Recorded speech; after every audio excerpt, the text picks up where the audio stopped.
You were supposed to help me, not yourself." My sister Bethany's voice rang across the Thanksgiving table. Her face flushed red with anger. Every pair of eyes at the dinner turned toward me. Forks frozen midair, the scent of roasted turkey suddenly heavy in the stunned silence. I sat there, my stomach knotting, trying to process what had just happened. All I had done was mention, in what I thought was casual conversation, that I had recently purchased a condo in Miami. A beautiful place overlooking the water, something I had worked toward for years. But judging by the horrified expressions around the table, you would have thought I had announced I was joining a cult. My name is Diana. I am 32 years old, and I have spent the last decade building a career in commercial real estate development. I work for Brightvale Mining, a company that specializes in securing land deals and developing properties across the southeastern United States. My job is demanding, requiring long hours, constant travel, and an ability to negotiate deals that can make or break a project. I have clawed my way up from an entry-level position to a senior acquisitions manager, and every promotion I have earned came with sacrifices, late nights, missed holidays, relationships that fizzled because I was always on a plane to some new city. I gave up a lot to get where I am today, and I did it without asking anyone for help. Bethany, on the other hand, is 29 years old and has never held a job for more than 18 months.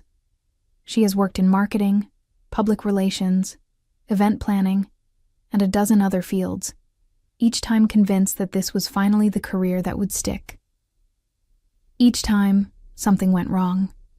A boss who did not appreciate her vision, co-workers who were jealous of her ideas, companies that were too rigid to let her creativity flourish. Our parents always believed her, always cushioned her fall with reassurances that she was simply too talented for those environments, that she was going through a phase, that the right opportunity had not yet presented itself. I used to feel sympathy for her.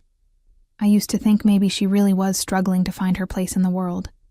But over the years, I started to see a pattern. Bethany did not struggle because the world was unfair to her. She struggled because she expected everything to be handed to her without effort. She wanted the corner office without working the entry-level job. She wanted the six-figure salary without developing the skills. And our parents enabled her every step of the way. Sitting at that Thanksgiving table, with Bethany glaring at me and my parents looking disappointed, I realized something I had been trying to ignore for years. They did not see my success as something I had earned. They saw it as something that should have been shared with Bethany. They truly believed that because I had done well, I owed her a piece of it. The condo in Miami was not a symbol of my hard work. It was proof that I had been selfish. My mother set down her glass of wine, her lips pressed into a thin line. "Diana, you know your sister has been going through a difficult time. Was this really the best moment to bring up such an extravagant purchase?" I stared at her, trying to find the words. Extravagant? I had saved for years. I had worked 80-hour weeks. I had missed birthdays and weddings and family gatherings because I was building something for myself. And now, because I had finally bought a home I could be proud of, I was being made to feel guilty. I did not think mentioning it would be a problem, I said quietly. I was just sharing some good news. Bethany let out a bitter laugh. Good news? Diana, do you have any idea how tone-deaf that sounds? I have been barely scraping by, and you are over here buying a multi-million-dollar condo like it is nothing. Barely scraping by? I repeated, my voice sharper than I intended. You have been living rent-free in Mom and Dad's house for the past year. They pay for your car insurance. They cover your phone bill. You are not scraping by. You are being supported. My father cleared his throat, his expression stern. That is enough, Diana. Your sister is going through a rough patch, and the last thing she needs is to be reminded of how much more successful you are. I felt my chest tighten. How much more successful I was, as if my career had been handed to me on a silver platter. as if I had not worked myself to exhaustion to get here. I wanted to scream at them, to make them understand that I had earned every single thing I had. But I could see it in their faces. They did not want to understand.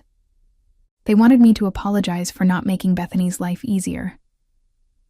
"I am not trying to make her feel bad," I said, my voice trembling slightly. "I just wanted to share something I was proud of." "Well, maybe you should have thought about how it would make her feel," my mother said, her tone dripping with disappointment. Bethany crossed her arms, her eyes glistening with tears. "You have always been like this, Diana. Always putting yourself first. Always acting like you are better than everyone else." I opened my mouth to respond, but no words came out. I felt trapped, suffocated by the weight of their expectations. I had spent my entire adult life trying to prove myself, trying to show them that I was capable and strong. And now, in this moment, I realized that none of it mattered. They did not see me as successful. They saw me as selfish. The rest of the dinner passed in uncomfortable silence. I picked at my food, barely tasting anything. Bethany sat across from me, her expression a mixture of anger and self-pity. My parents exchanged glances, their disappointment palpable. When the meal finally ended, I helped clear the table, desperate for an excuse to leave the room. As I stood at the sink, rinsing plates, my mother approached me. "Diana, I think you owe your sister an apology." I turned to look at her, disbelief washing over me. "An apology? For what?" "For making her feel small," she said simply. "You know how sensitive she is." I wanted to argue, to tell her that Bethany's feelings were not my responsibility. But I could see it in her eyes. She was not going to budge. In her mind, I was the one in the wrong. I was the one who needed to make things right. I dried my hands on a towel, my jaw clenched. I am not going to apologize for working hard and achieving something. My mother sighed, shaking her head. "This is exactly what I am talking about, Diana. You are so focused on yourself that you cannot see how your actions affect others." I left the kitchen without another word, grabbing my coat and heading for the door. As I walked to my car, I could feel the weight of their judgment pressing down on me. I sat in the driver's seat for a long moment, staring at the steering wheel, trying to calm the storm of emotions inside me. I had always known that my family did not fully understand my career, but I had never realized just how little they valued it. To them, my success was not something to be celebrated. It was something to be redistributed. I drove home that night with a heavy heart, replaying the conversation over and over in my mind. I thought about all the times I had supported Bethany, all the times I had offered her advice, connections, even money when she needed it. And yet, it was never enough. She always wanted more, and our parents always expected me to give it. As I pulled into the parking garage of my apartment building in Atlanta, I made a decision. I was done letting them make me feel guilty for my success. I was done apologizing for working hard. If they wanted to see me as selfish, then so be it. I had spent too many years trying to earn their approval, and it was time to stop. But even as I made that vow to myself, a small part of me wondered if things would ever truly change. Would Bethany ever take responsibility for her own life? Would my parents ever see me as more than a resource to be tapped whenever Bethany needed help? I did not have the answers. But I knew one thing for certain. I was not going to sacrifice my own happiness to make them comfortable anymore.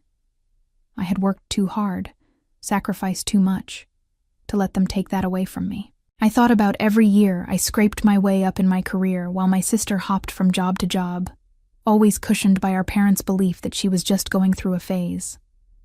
I remembered the early days, fresh out of college, when I took an unpaid internship at a small real estate firm in Birmingham, Alabama.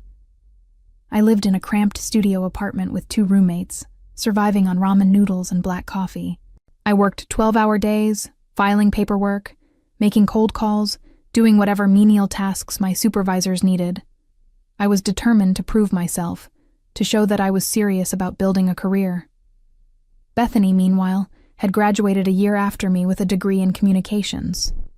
She landed a job at a boutique marketing agency in Atlanta, a position our parents had helped her secure through a family friend. She talked endlessly about how excited she was, how this was going to be the start of something amazing. 6 months later, she quit. The work was too demanding, she said.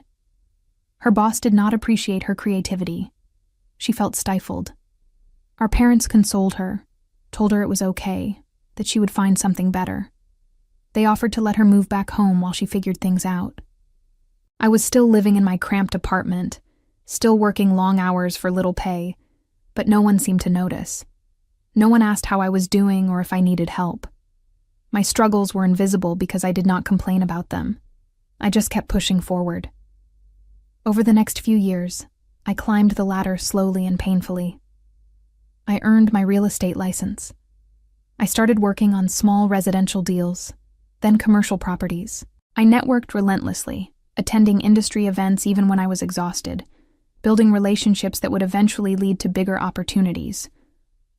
By the time I was 26, I had landed a job at Brightvale Mining, a well-established company with a reputation for excellence. It was not an easy transition. The competition was fierce, and I had to prove myself all over again. But I did it. I worked harder than anyone else in my department, and slowly I started to earn the respect of my colleagues. Bethany, on the other hand, continued to drift. She worked in public relations for a nonprofit, then left after a year because she felt underappreciated. She tried event planning, convinced it would be a perfect fit for her outgoing personality, but quit after a few months because the hours were too unpredictable. She dabbled in social media management, freelance writing, and even briefly considered going back to school for a graduate degree she never pursued.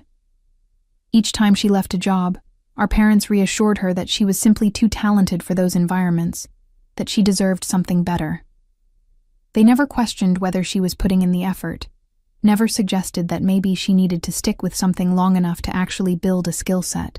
They just kept telling her that the right opportunity was out there, waiting for her. And I kept working. I kept sacrificing. I kept building a life for myself that was entirely my own. By the time I turned 30, I had been promoted to senior acquisitions manager at Brightvale Mining. I was overseeing major land deals, negotiating contracts worth millions of dollars, traveling constantly to meet with investors and developers. My salary had grown substantially, and for the first time in my life, I felt financially secure. I started saving aggressively, setting aside money for the future I wanted to build. I dreamed of owning property, of having a home that was truly mine, not just a rental apartment I could be kicked out of at any moment. The condo in Miami had been a goal for years. I had researched the market, visited dozens of properties, worked with a real estate agent who understood exactly what I was looking for. When I finally found the perfect place, a spacious unit with floor-to-ceiling windows overlooking the ocean, I knew it was worth every penny. The purchase was a milestone, a tangible representation of everything I had worked for. I was proud of it. I wanted to share that pride with my family, but instead of celebrating with me, they made me feel like I had done something wrong. When my parents ordered me to apologize for making Bethany feel small, I realized they truly expected my success to belong to her. It was not just about the condo. It was about everything. The promotions I had earned, the salary I had worked for, the connections I had built over years of networking and effort. In their minds, all of it should have been shared with Bethany. Because she was struggling, because she had not found her path yet, because she was family. But I had never asked them to share their resources with me. I had never expected them to bail me out when things got hard. I had made my own way, and I had done it without leaning on anyone. Why was I expected to give Bethany what she had not earned? I spent the days after Thanksgiving replaying the conversation in my mind, trying to make sense of their reaction. I thought about calling my mother, trying to explain my perspective, but I knew it would not make a difference. She had already made up her mind. I was the selfish one. I was the one who needed to make amends. Instead, I threw myself into work. I had a major deal closing in early December, and I focused all my energy on making sure it went smoothly. I reviewed contracts, coordinated with legal teams, met with investors. It was easier to bury myself in work than to dwell on the disappointment I felt. But even as I tried to move on, I could not shake the feeling that something had fundamentally shifted in my relationship with my family. I had always known that Bethany was the favorite, that she received more attention and support. But I had convinced myself that it did not matter, that I did not need their approval to be happy. Now, though, I realized just how deep the disparity ran. They did not just favor Bethany, they resented me for succeeding without their help. And the worst part was, I knew this was not the end of it. Bethany was not going to suddenly become self-sufficient. She was going to continue struggling, continue expecting handouts, and our parents were going to continue enabling her. And eventually, they would come back to me, asking for more. Not as a request, but as an expectation. Because in their eyes, my success was not mine to keep. It was a family resource, and Bethany had just as much right to it as I did. I did not know what would happen next, but I knew one thing for certain. I was not going to let them guilt me into sacrificing what I had worked so hard to build. If they wanted to see me as selfish, then I would own it. Because the alternative was giving up everything I had fought for, and I was not willing to do that. Not for them. Not for anyone. I tried to calmly defend myself, but they insisted I owed her opportunities, money, and now even my hard-earned connections. The days after Thanksgiving blurred together in a haze of work and frustration. I kept my phone on silent most of the time, unable to deal with the barrage of messages from my mother. They were always the same. Your sister is hurt. You need to think about how your actions affect her. Family comes first, Diana. I wanted to scream at her that I had been thinking about Bethany for years. I had offered her advice when she was job hunting. I had introduced her to people in my network who might be able to help her. I had even loaned her money once, money that I never saw again. But none of that mattered now. All that mattered was that I had bought a condo and had not consulted them first, as if my financial decisions were somehow subject to a family vote. One evening, about a week after Thanksgiving, my father called. I almost did not answer, but something made me pick up. Maybe I thought he would be more reasonable than my mother. Maybe I hoped he would finally see my side of things. Diana, we need to talk, he said, his voice heavy with disappointment. I sighed, leaning back against the couch in my apartment. Dad, I really do not have the energy for this right now. You do not have the energy? He repeated, his tone incredulous. Your sister is in tears every day because of you, and you do not have the energy? I closed my eyes, trying to keep my voice steady. I did not do anything to her, Dad. I bought a home. That is all. You flaunted it in front of her, he said sharply. You know she is struggling, and you rubbed your success in her face.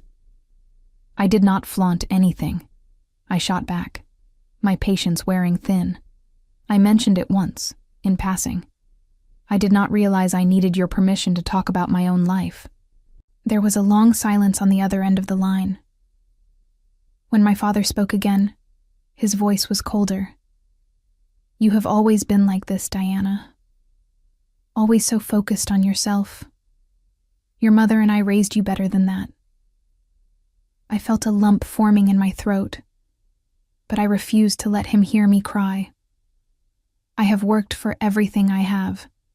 I have never asked you for anything, and now you are upset with me because I am doing well? That does not make any sense. It makes perfect sense, he said. You are family. You are supposed to help each other. Bethany needs you, and instead of stepping up, you are buying luxury condos and acting like she does not exist. I am not acting like she does not exist, I said, my voice rising. I have helped her before. I have given her advice, connections, money, but she never does anything with it. She just moves on to the next thing and expects someone else to fix her problems. That is not fair, my father said, his tone sharp. She is trying her best. Is she? I asked, the words coming out harsher than I intended. Because from where I am standing, it looks like she is coasting through life, expecting everyone else to carry her. The line went quiet again. I could hear my father breathing on the other end, and I knew I had crossed a line, but I did not care anymore. I was tired of being the villain in their story. You owe her an apology, my father said finally, and you owe her more than that. You have connections, Diana. You could help her get a real job, a good job, but instead, you are hoarding everything for yourself. I felt my stomach drop. There it was, the real reason they were so upset. They did not just want me to apologize. They wanted me to hand Bethany a career on a silver platter. Dad, I cannot just give her a job, I said, my voice shaking. That is not how it works. You could if you wanted to, he insisted. You have the power to make that happen. But you are too selfish to do it. I hung up before he could say anything else. My hands were trembling, and I felt sick to my stomach. They truly believed that my success belonged to them, that I had some obligation to share everything I had earned with Bethany. And no matter what I said, they were not going to change their minds. I spent the next few days in a fog, going through the motions at work but unable to focus. I kept replaying the conversation with my father, the way he had called me selfish, the way he had demanded that I use my connections to help Bethany. It was not a request. It was an expectation. And I knew that if I did not comply, they would never forgive me. But I also knew that giving Bethany a job she had not earned would be a disaster. She did not have the skills, the experience, or the work ethic to succeed in my industry. And if I pulled strings to get her hired, I would be putting my own reputation on the line. My colleagues respected me because I had proven myself. If I started recommending unqualified candidates just because they were family, that respect would disappear. I was trapped. If I helped Bethany, I risked damaging my career. If I did not help her, my family would never forgive me. Then I overheard my sister telling a friend she would finally get a real job because she assumed I would place her in a high-paying role at my company. It happened during a brief visit to my parents' house in Atlanta. I had gone over to pick up some documents my mother had insisted I needed, and I had planned to stay for only a few minutes. But as I walked through the front door, I heard Bethany's voice coming from the living room. She was on the phone, her tone bright and excited. Yeah, I know, she was saying. It has been such a rough year, but things are finally looking up. Diana is going to get me a job at her company. Something in management, probably. I mean, she owes me that much after everything. I froze in the hallway, my heart pounding. She had not even asked me. She had just assumed that I would do it, that I would hand her a high-paying position without question. Oh, I know it is going to be amazing, Bethany continued, her voice dripping with smugness. Finally, I will have a job that actually pays well. And it is about time, you know? I have been working so hard and I deserve something good. I felt a surge of anger so intense that I had to grip the doorframe to steady myself. She thought she deserved it. She thought I owed her this. And our parents had clearly reinforced that belief, telling her that I would come through, that I would fix all her problems. I turned and walked out of the house before she could see me. I did not trust myself to have a conversation with her in that moment. I was too angry, too hurt, too overwhelmed by the sheer audacity of her assumption. As I drove back to my apartment, I made a decision. If they wanted me to offer Bethany a job, then I would. But it was not going to be the job she expected. So when she got fired weeks later, and they came begging for me to do the right thing, I offered her a cleaning position at my condo, just to see their real colors. The call came on a Tuesday afternoon in mid-December. I was in the middle of a meeting when my phone buzzed with a text from my mother. "Call me immediately. Emergency." I excused myself from the conference room and stepped into the hallway, my pulse quickening. I dialed her number, already bracing myself for whatever drama was about to unfold. "Diana, thank God," my mother said, her voice frantic. "It is Bethany. She got fired." I leaned against the wall, closing my eyes. Of course she did. What happened?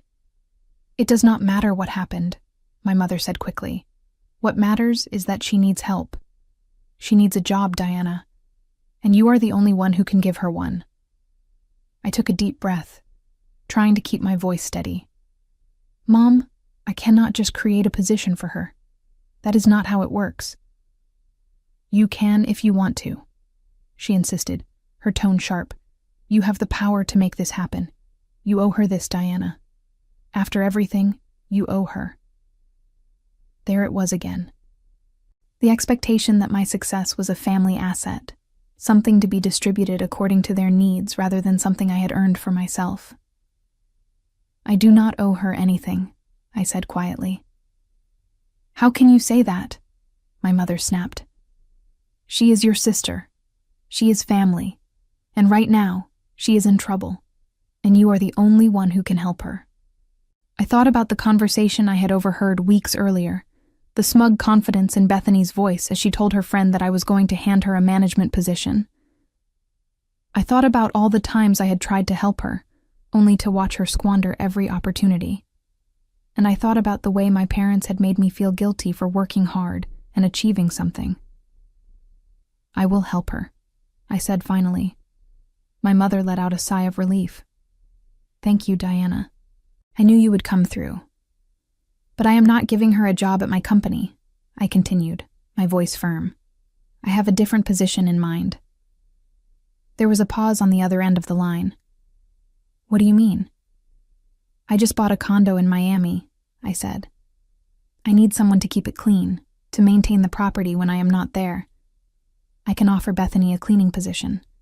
The pay is fair, and it is honest work." The silence that followed was deafening. I could practically hear my mother's mind racing, trying to process what I had just said. "A cleaning position?" she repeated, her voice barely above a whisper. "Yes," I said. "It is a legitimate job offer. She would be responsible for keeping the condo clean, handling basic maintenance, things like that. I am willing to pay her well for it." "Diana, you cannot be serious," my mother said, her voice rising. "You want your sister to be your maid?" "I want her to have a job," I said calmly. "Isn't that what you asked for?" "Not like this," my mother shouted. "This is humiliating. She has a college degree, Diana. She is not a housekeeper." "Then maybe she should use that degree to find her own job," I said, my patience finally snapping. "I am offering her a position. If she does not want it, that is her choice. But I am not going to pull strings to get her hired at my company just so she can coast through life on my reputation." "You are unbelievable," my mother hissed. "Absolutely unbelievable." "I am done apologizing for working hard," I said. "If that makes me unbelievable, then so be it." I hung up before she could respond, my hands shaking. I knew I had just crossed a line, but I did not care. I was tired of being the bad guy in their story. I was tired of being expected to sacrifice everything I had worked for just to make Bethany's life easier. I went back to my meeting, but I could not focus. My mind was racing, replaying the conversation with my mother, imagining the fallout that was inevitably coming. But beneath the anxiety, there was something else. A sense of relief. For the first time in years, I had drawn a boundary, and I had no intention of letting them cross it. That evening, my phone rang again. This time it was Bethany. I considered letting it go to voicemail, but something made me answer. "Are you kidding me?" she shouted the moment I picked up. "A cleaning job? Are you serious?" "Hello to you too," I said dryly. "Do not play games with me, Diana. she snapped. Mom told me what you said. You actually think I'm going to clean your stupid condo? I think you need a job, I said calmly. And I am offering you one. If you do not want it, that is fine. But do not act like I am not trying to help. Help, she repeated, her voice dripping with disbelief. You call this helping? You are humiliating me on purpose. You want to make me look pathetic. I want you to take responsibility for your own life, I said, my voice hardening. You are almost 30 years old, Bethany. You have been bouncing from job to job for years, and every time something goes wrong, you expect someone else to fix it. I am done enabling that. Enabling? She shrieked. You think I need to be enabled? I have been working my entire life, Diana. Just because I have not had the same opportunities as you does not mean I have not been trying. You have had plenty of opportunities, I shot back. You just never stick with anything long enough to see it through. And now you expect me to hand you a high-paying job you have not earned just because we are family. I deserve better than cleaning toilets, she said, her voice trembling with rage. Then earn it, I said simply. There was a long silence. I could hear her breathing on the other end of the line, and I knew she was struggling to come up with a response. You are a terrible sister, she said finally, her voice breaking. I hate you. That is fine, I said quietly. But the offer stands. If you want the job, it is yours. If not, then I hope you find something else. She hung up without another word. I set my phone down on the kitchen counter and stared at it for a long moment, waiting to feel something. Guilt, maybe. Regret.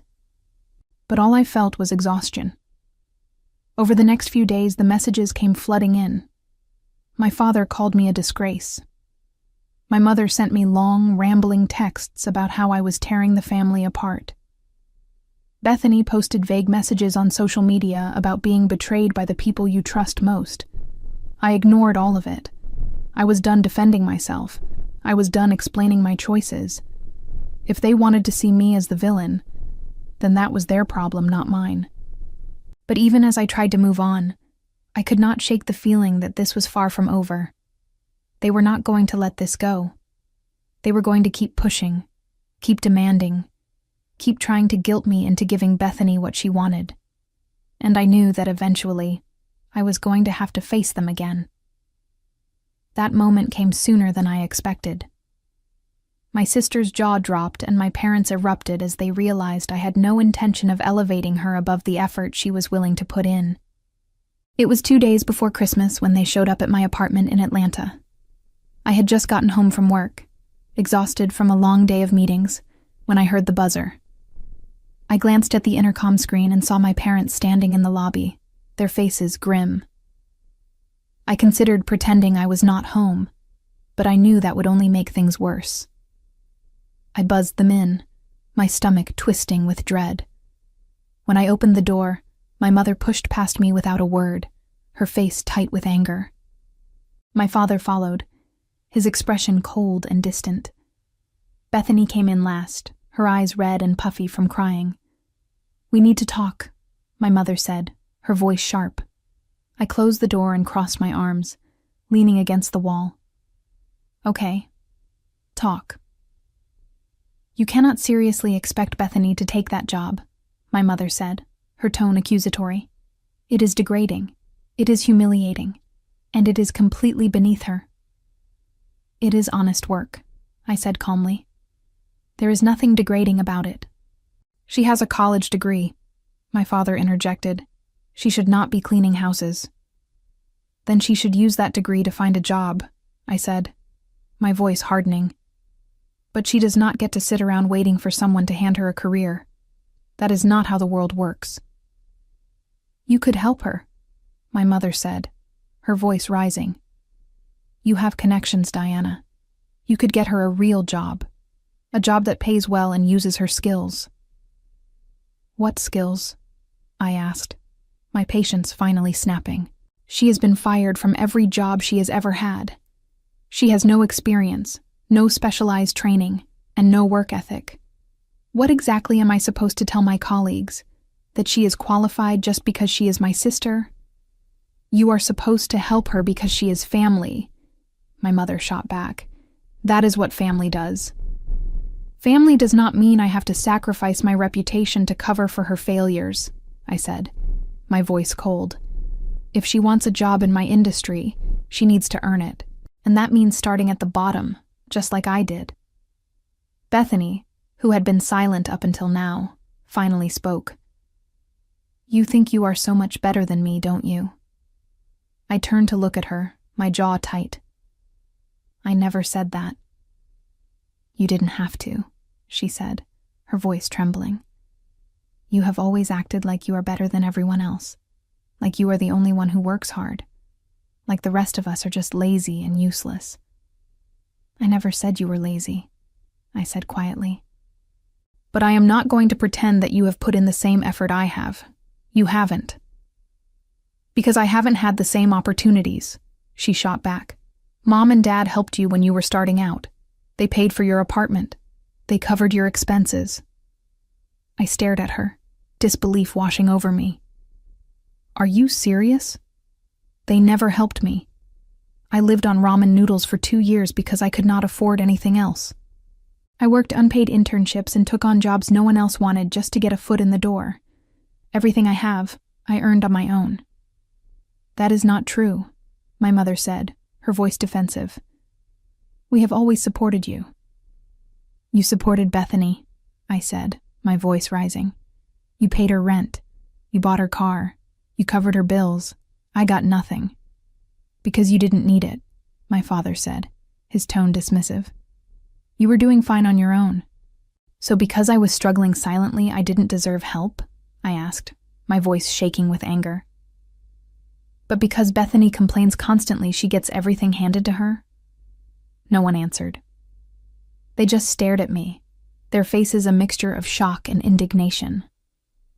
I am done with this, I said, my voice quiet but firm. I offered Bethany a job. If she does not want it, that is fine.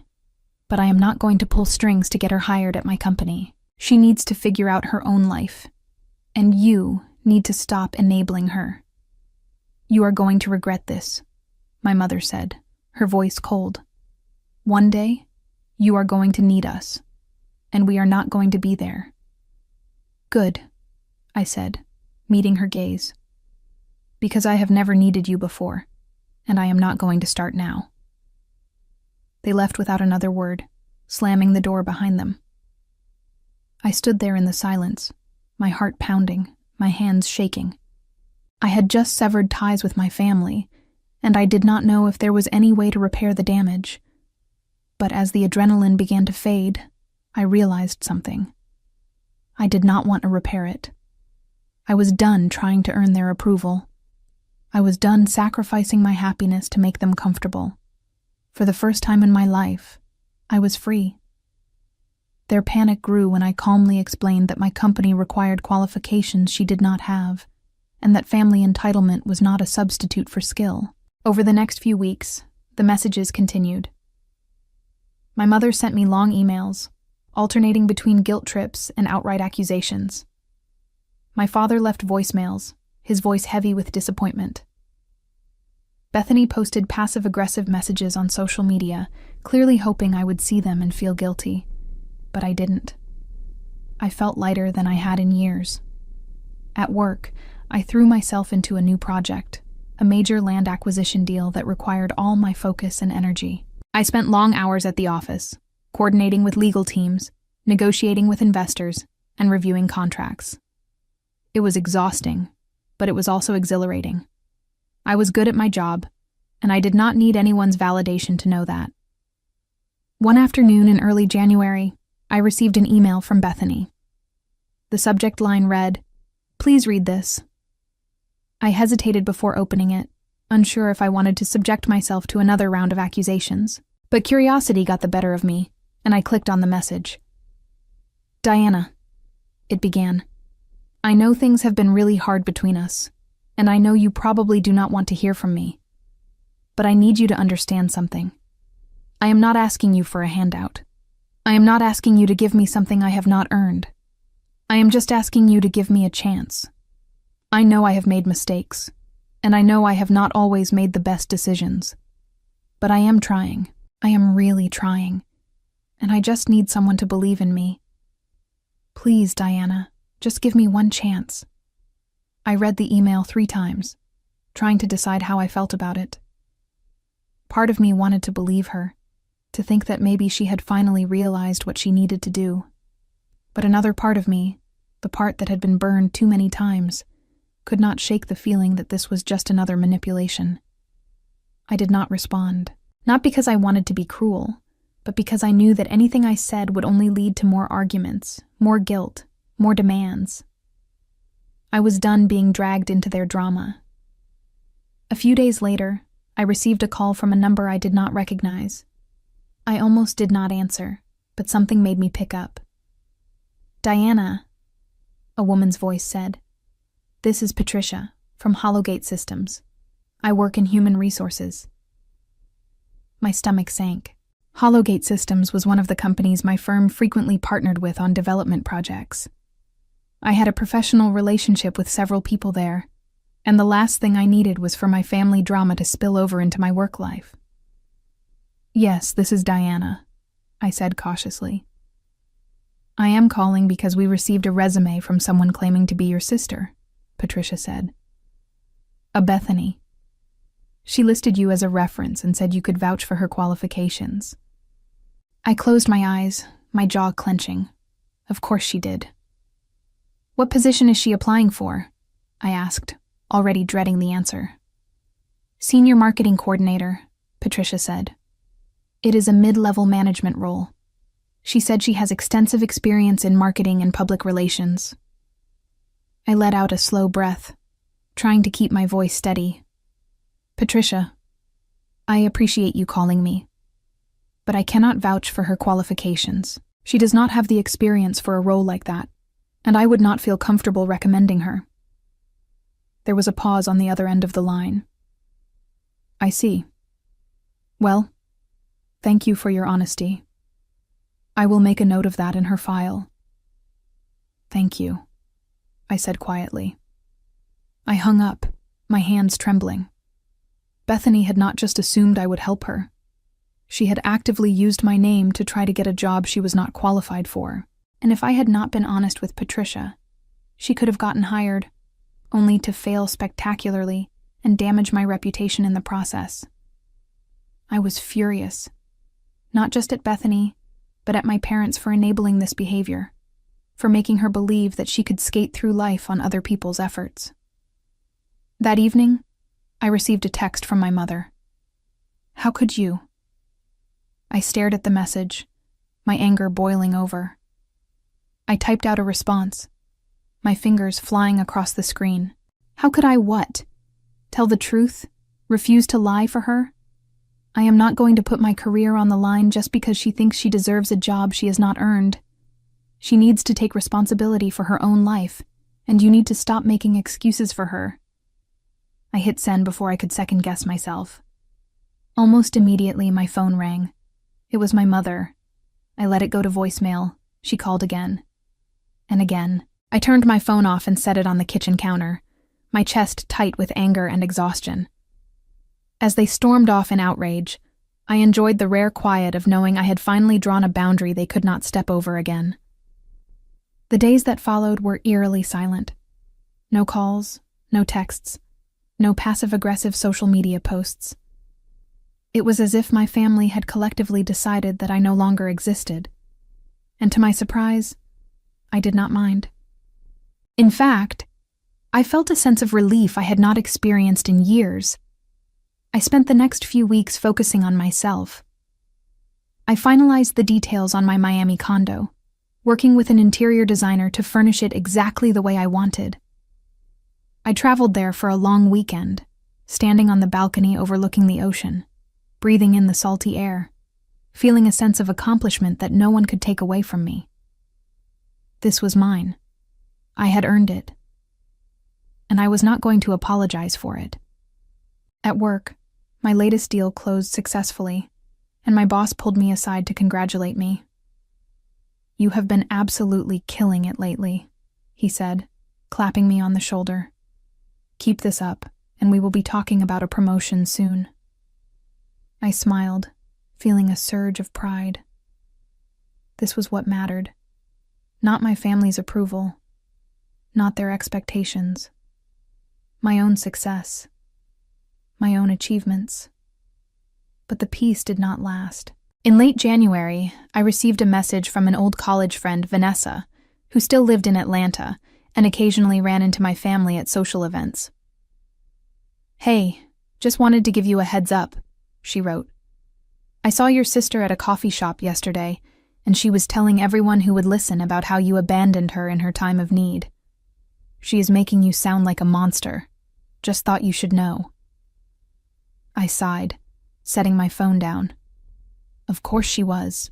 Bethany had always been good at playing the victim, at spinning stories to make herself look sympathetic. I was not surprised, but I was disappointed. I had hoped that maybe, just maybe, she would take some time to reflect on her own behavior. But instead, she was doubling down, painting me as the villain in her narrative. A few days later, I received a call from my aunt, my mother's sister. We had never been particularly close, but she had always been kind to me. "Diana, I just wanted to reach out," she said gently. "Your mother told me what happened, and I have to say, I think you did the right thing." I blinked, surprised. "Really?" "Really," she said. "I love your sister, but she has been coddled her entire life. Someone needed to tell her the truth, and I am glad you were brave enough to do it." "Thank you," I said, my voice thick with emotion. "That means a lot." "Your mother is upset, of course," my aunt continued, "but I think deep down she knows you are right. She just does not want to admit it." We talked for a while longer, and by the time we hung up, I felt a weight lift off my shoulders. It was the first time anyone in my family had acknowledged that I was not the villain in this story, and it gave me hope that maybe, eventually, things could change. But I was not holding my breath. In early February, I received an email from an unexpected source. It was from Patricia at Hollowgate Systems. "Diana, I wanted to thank you again for your honesty regarding your sister's application. After we declined to move forward with her, she sent several hostile emails to our team, accusing us of discrimination and threatening legal action. I just wanted to let you know that we have documented everything, and we will not be considering her for any future positions. I thought you should be aware in case she tries to use your name again." I read the email twice, my stomach sinking. Bethany had not just been rejected. She had burned a bridge, and she had done it using my name as a reference. I forwarded the email to my mother without comment. I did not expect a response, and I did not get one. But I wanted her to see the consequences of enabling Bethany's behavior. I wanted her to understand that this was not my fault.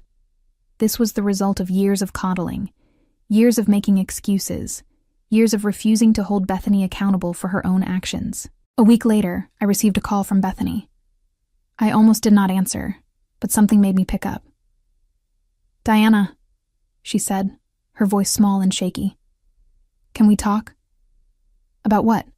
I asked, my tone guarded. "About everything," she said. "I know I messed up. I know I have been unfair to you, and I just want to apologize." I sat down on my couch, my heart pounding. This was the first time she had ever admitted she was wrong. "Okay, I am listening." "I have been thinking a lot about what you said," she continued, "about how I have been expecting things to be handed to me. And you were right. I have been coasting.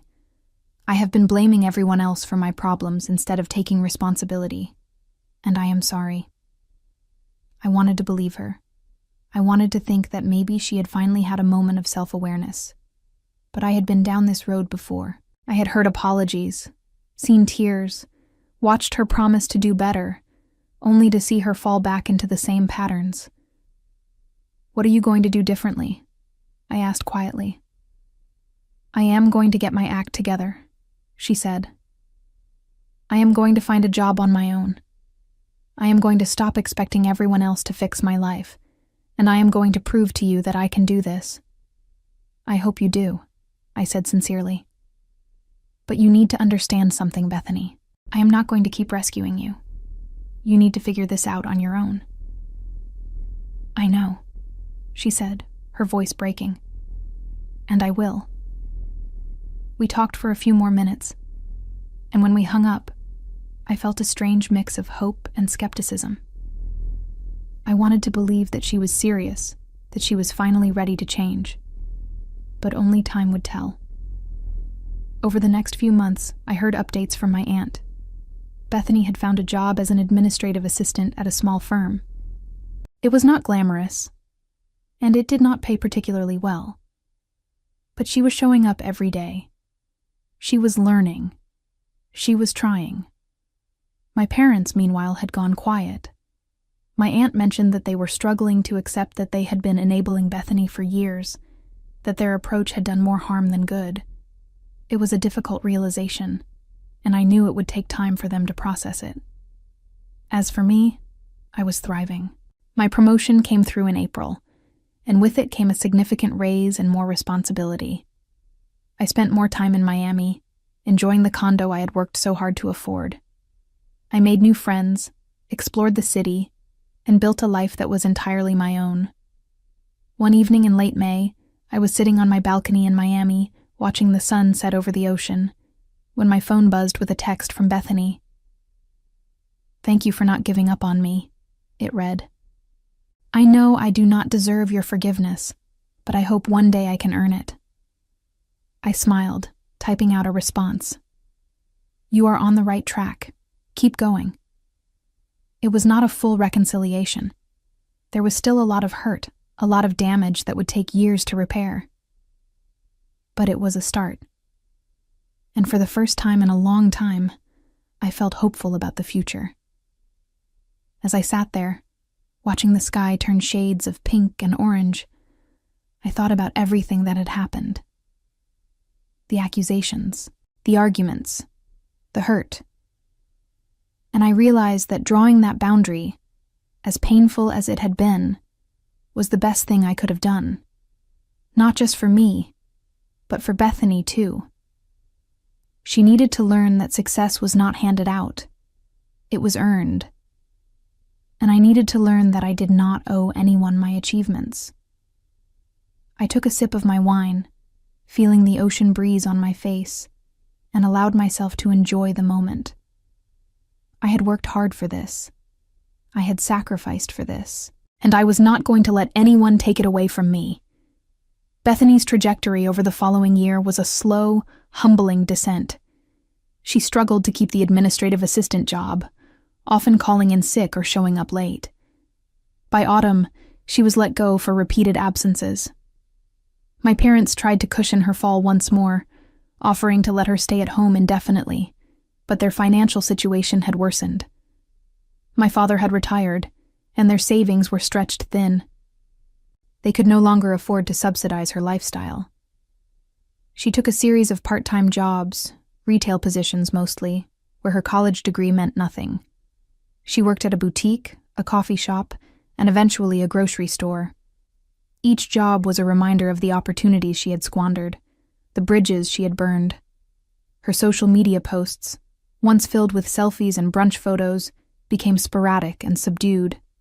She stopped talking about her dreams and started talking about surviving. My parents, confronted with the reality that their enabling had crippled rather than helped Bethany, began to distance themselves from her drama. My mother stopped calling me with guilt trips. My father stopped sending disappointed voicemails. They were forced to accept that I had been right all along, that their approach had done more harm than good. It was a bitter pill to swallow, and I knew they resented me for it, even as they quietly acknowledged the truth. Bethany eventually moved into a small apartment with 2 roommates, a far cry from the life of comfort she had enjoyed at our parents' house. She was no longer the golden child. She was just another person trying to make ends meet. And while I felt no satisfaction in her struggles, I also felt no guilt. She had made her choices, and now she was living with the consequences. As for me, I continued to build the life I had always wanted. My career flourished. My condo in Miami became a sanctuary, and I surrounded myself with people who valued hard work and integrity. I had learned that family was not about blood. It was about respect, support, and mutual effort. And if my family could not offer me those things, then I was better off without them. Looking back on the journey, I realized that the hardest part had not been cutting ties. It had been accepting that I deserved more than what they were willing to give me. I had spent so many years trying to earn their approval, trying to prove that I was worthy of their love. But the truth was, I had always been worthy. I just needed to believe it myself. Revenge, I learned, was not about making others suffer. It was about reclaiming your own power, setting boundaries, and refusing to let anyone diminish your worth. And in that sense, I had won.